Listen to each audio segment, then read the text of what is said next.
Hello guys, welcome back to Tip Top English House. My name is Precious, your ESL plug. So anything you want to know about ESL, especially if you are interested in teaching ESL in South Korea, I'm your girl. I don't know everything. Sometimes I make mistakes, but then I think by now I know a lot of things about teaching in South Korea, teaching English in South Korea. So first of all, thank you guys for subscribing, for liking, and for sharing. So guys, I see your comments, I see the new subscribers. Welcome to Tip Top English House. I really appreciate you being here. I really appreciate you guys watching my videos and sharing them, and thank you so much for also interacting with me on TikTok and for sharing videos, because the more you share the videos, the more people get to hear or see, the more people get the information, whichever one it is. So anyway, on today's video I just want to talk about the health check that you have to do when you get to South Korea, because someone asked about it. I can't remember who, but then in one of my videos someone asked that may I please explain the health check and everything that you have to do when you get to South Korea after you land and everything. So first things first, I'm not an expert. I'm not an attorney, immigration officer or anything. So I'll just be sharing what I know and what I've went through and what I got from doing research. Okay, so I made a couple of notes here on my phone, so if I keep looking down, please, I'm referring to my notes because I don't want to make mistakes. So today I'm going to talk about the health check that you have to do, and also restrictions, what you are allowed to do and what you are not allowed to do when you are on E-2 visa. So E-2 visa is a visa that you are going to apply for as a language teacher.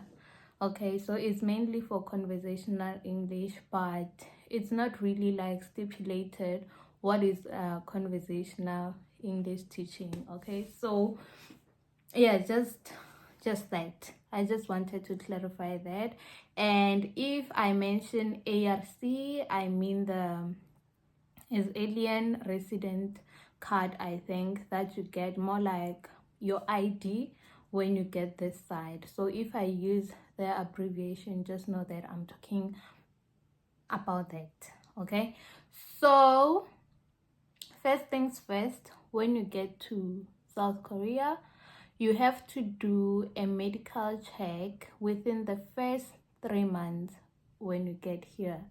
Okay, so your school has to take you, your director, co-teacher, whomever who is like a Korean, because yeah, they have to be communicating with the people, because I assume that maybe you don't speak Korean, and there's information that you are going to need that only your director or the manager of your school can provide the immigrations or the hospital with. Okay, so you have to do it within the first 3 months you arrive. So I did mine, my health check within a week after arriving in Korea. So my manager took me to the hospital. So it has to be a public hospital, a longore, the immigration office knows a public hospital that is closest to you. So when you get to the hospital, you have to provide them with your passport pictures. I think I used two for them health check, and I used 3 or 2 again at the immigration's office. So I can't remember, but we have to take passport pictures, photos from home or when you get the site. But then I advise you to take as many passport pictures as you can at home before you leave home, because I had some people struggling to find people that can take them, like passport pictures and stuff, because you're still being new in this place. Yeah, things might still be a bit hard for you, because now I'm talking about you being here for a week or 2. At that time, you don't know a lot of things. So you are going to need that, and you are going to need around 70,000 Korean won to 130,000 Korean won. So I forgot to do the conversions, but then I'll just put them on the screen before I upload the video. So most schools will, okay, let me not say most schools. With my school, they paid for me. They paid for my health check, and other schools will say that you have to pay for yourself. So when you are busy budgeting, putting money, you have to put around 70,000 to 130,000 Korean won for your health check. And before you go for the health check, you have to fast. So if you eat your supper, you don't have to eat. Actually, you must not eat breakfast the morning that you are going to do your health check. So you have to fast for 8 hours before your health check, so you don't eat anything. Okay, so about making appointments, I don't know, your school can make an appointment for you if they are not going with you, or they can sort it out themselves. I don't know if all directors are like mine, but then I really didn't have to do anything. They just told me that don't eat breakfast and don't take any medication a week when I arrived here, before I can do my health check. So no pain medication, no flu medication. So you just pray that you don't get sick, because they fear that you might get there, and when they do the drug test, the drugs, in your medication might appear as like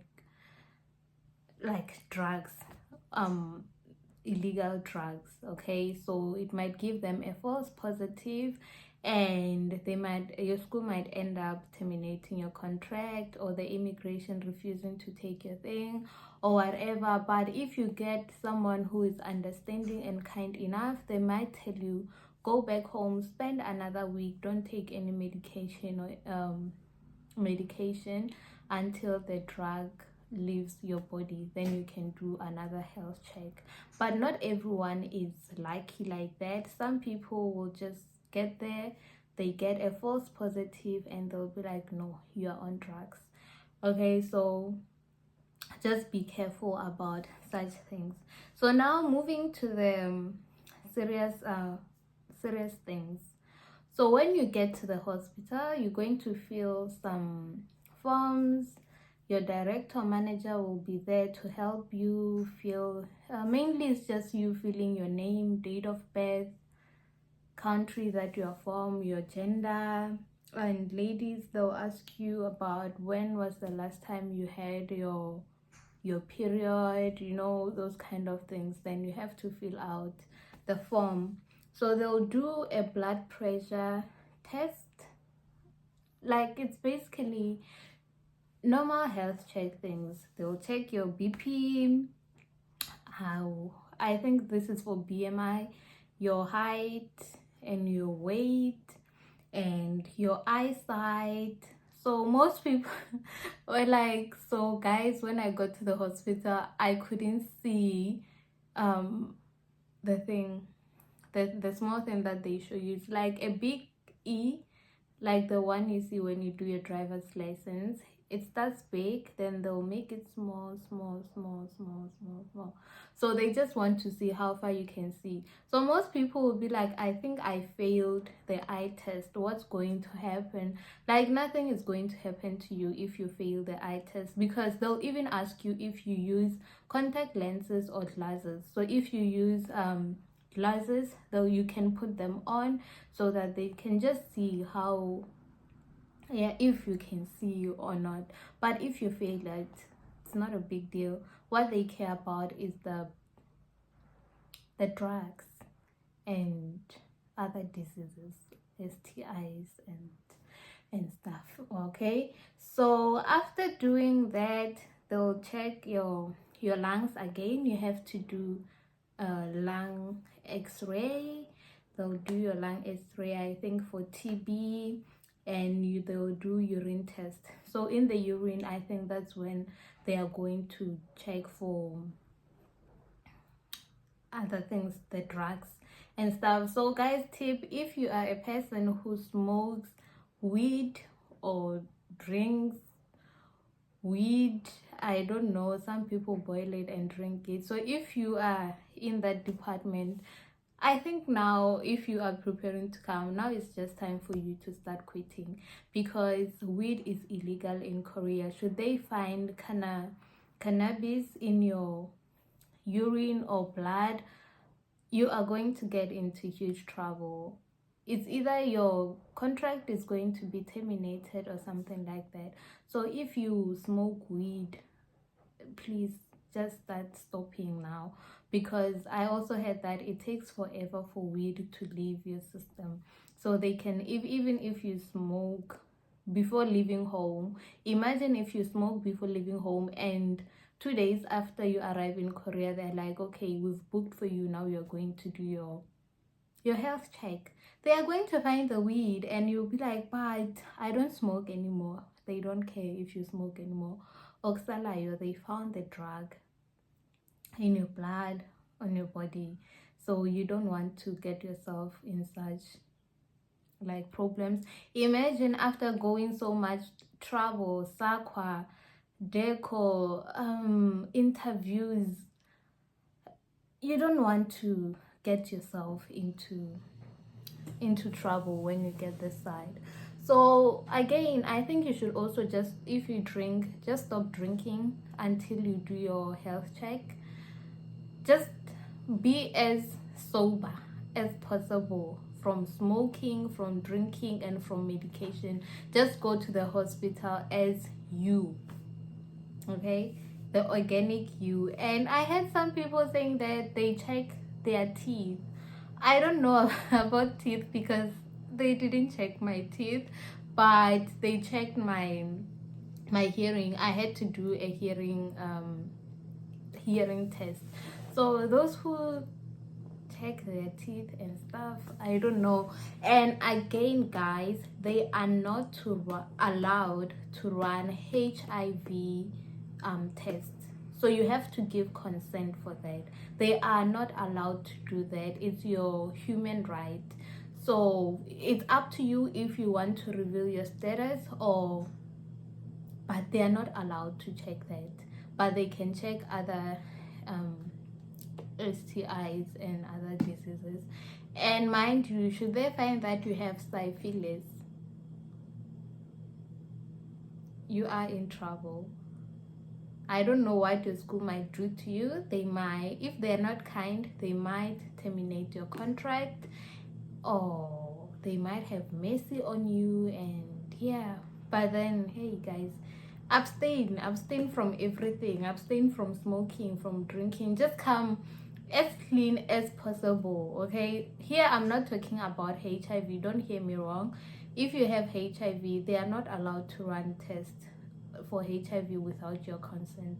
So HIV is not a problem, but other things are a problem. Okay, so now I think I've said enough about the medical check. So about what you are allowed to do and what you are not allowed to do when you are on E-2 visa. So after doing the whole medical check, going to the immigrations and everything, you are going to get your ARC, okay, your resident card. So once you have that card, you have to be a law-abiding citizen, because now should anything happen, should you do anything wrong, you can be deported without even being allowed to come to your apartment to pick up your things. They'll just deport you. You're going back to South Africa. I almost said back to Limpopo, but then yes, back to South Africa, or back to wherever you are coming from. So once you have your ARC, you are not allowed to work anywhere else except your school. So even if you want to make extra cash, you are not allowed to tutor people on weekends. Should you want to do that, your director, your sponsor, so your director or your school, they are your sponsors most of the time. Okay, they are your visa sponsors. They should be aware of that. They should agree, and you should also tell the immigration that you are doing 2 jobs. Okay, so they can either agree or disagree, but then don't do it without going to the immigrations or telling your boss, because should they see that you are receiving money, like money that is enough to be a salary, and you keep getting the same amount of money that is not coming from your visa sponsor or the company that you are working for, that is an illegal act. So you are going to get into trouble, and the trouble, I mean that you are going to be deported. Should they not be merciful or kind enough, you are going to be deported, because nobody really knows how they look at these cases. You might find that the person who's dealing with your case on that day, they are just not having it, so they are just going to judge it whichever way they want to judge it, and back to South Africa. And the second thing, you are not allowed to break any rules. Okay, you are not allowed to fight with people on the streets. You are not allowed to misbehave, to fight with taxi drivers, to fight with security people. Like, just be at your best, because even if the immigration doesn't deport you, or maybe doesn't get to them, your school might terminate your contract, because you have to be on your best behavior. And another thing that has been happening about people losing their jobs, taking your phones to class and recording students. I don't know what to say about that. I know that like kids can be really cute. Sometimes you just want to capture those sweet moments, those cute moments. But then, guys, can't you just keep it to yourself? You can capture the moments if your school allows you to even use your phone in class, or to even take videos and pictures of your students. You can just capture those cute moments and keep them on your phone. You don't have to post them on Facebook or TikTok, because people will report you. You don't know who your enemies are, and you don't know who is stalking you, because some parents, they follow the teachers on different platforms. Okay, so you don't want to find yourself being reported to your school that, okay, so and so is busy posting our kids on TikTok and we don't like it. And remember, your boss, this is his company or her company, this is his bread, this is where he's getting his money. So should parents come to him and complain, he's going to listen to the parents more than you. So because he doesn't want to lose students, so they are going to get rid of you, and it's not nice. Okay, so another thing, just a tip before I finish this video, because I feel like it's too long. Make sure that the school that you work for is registered. Okay, make sure that the salary that you get every month is coming from your school.